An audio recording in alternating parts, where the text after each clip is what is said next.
고물가, 고금리, 경기 침체에 자영업자들이 경영에 어려움을 겪고 있다는 소식 전해드렸습니다. 폐업이 속출하며 강원도 내 자영업자 16만 명 선이 무너졌고 부채조차 제대로 갚지 못해 신용보증재단이 대신 갚아주는 대위 변제가 상반기 동안 지난해 1년치를 넘었습니다. 홍한표 기자가 전해드립니다. 강원도 내 자영업자들의 폐업이 갈수록 늘어나고 있습니다. 지난 1월 강원도 내 자영업자는 15만 9천 명으로 16만 명 선이 무너진 겁니다.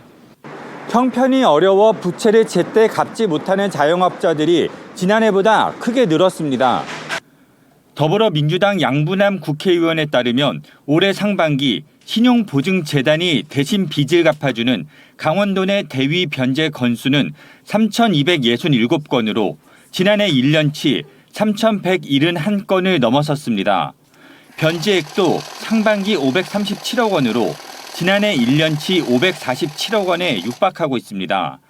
저신용 자영업자로 추락하는 악순환을 겨우 막고 있다는 뜻입니다.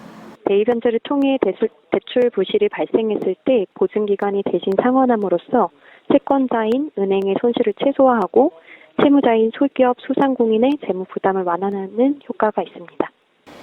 자영업자가 줄어들수록 고용시장도 위축될 수밖에 없습니다.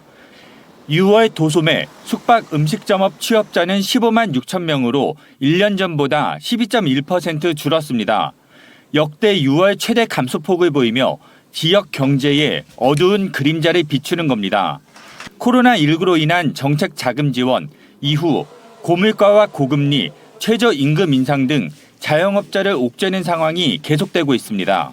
코로나 때 침체됐던 소비 성향이 다시 회복이 될 줄 알았는데 회복이 못 되고 있고 소비 성향 자체가 바뀌었어요, 패턴이. 강원도가 어려움을 겪고 있는 소상공인을 위해 경영 안정 자금을 1,200억 원에서 2,000억 원으로 확대했지만 폐업자는 오히려 3천 명 정도 늘었습니다. 특단의 대책이 없으면 자영업자 몰락의 도미노가 계속되는 겁니다. 자영업자들의 어려움은 점점 더 가중되고 그것이 계속해서 악순환으로 이어지고 있는데 어느 곳 하나에서는 좀 혀를 뚫어줄 수 있는 대책이 필요하다라는 생각이 들고요.